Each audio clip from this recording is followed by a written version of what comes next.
and welcome to Thoughts in the Green Room with your host, Jeff Mays. This week's topic, know your audience. Last week or the week before, I took an audition-style course with Jeb Beach.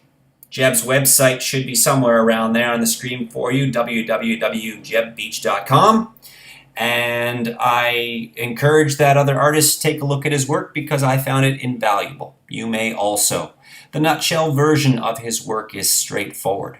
That each time you go in for an audition, you have a different audience. And that audience is specific to the style of show and what the network dictates about that show. And you as an actor should be able to cater to that audition style. Knowing different audition styles for different casting and different networks allows you to be more versatile in your work, as well as bring a richness to your work, because that will inform, each different style will inform your existing choices for the individual and the specific work.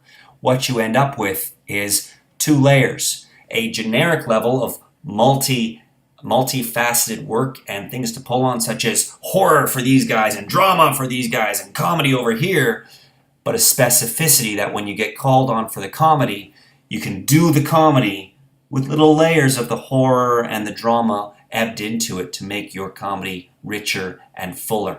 And the same when you're called in for the horror, to do little ebbs of the comedy and the drama. You get the idea.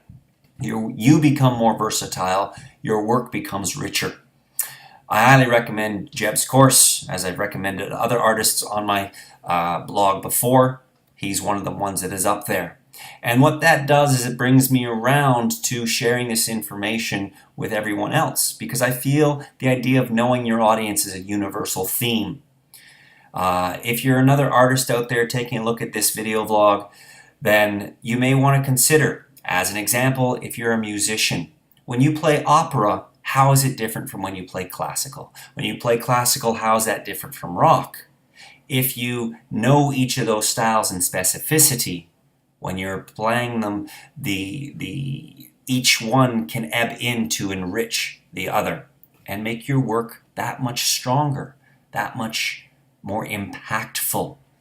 Taking that outside of the arts and passing that on to somebody in a traditional 9-to-5, you may think that this doesn't necessarily hit you, but what about your different audiences for presentations or final work? What if you've got to do something to the board of directors versus your colleagues to get a change in the office? Or what if you're doing a presentation or some sort of push towards a client that's new versus a client that is old and knows what you guys can do? These are different audiences, and if you have a general feel for all of them, you can ebb in a little bit when you're specific for a certain individual and make it richer and fuller.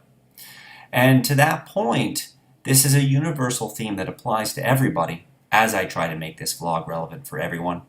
And I think it merits some thought. And to that thought, I want to bring it around to this week's challenge, which is, of course, assessing your different audiences. You've got 7 days, you've got 14 days until I'm back online with you guys for one of these. So in those next 14 days, no matter what you do for a profession, sit down and take a look at your different audiences and make an assessment of what you may need to do to cater yourself and your work to those different audiences so you can be that much more above your competition.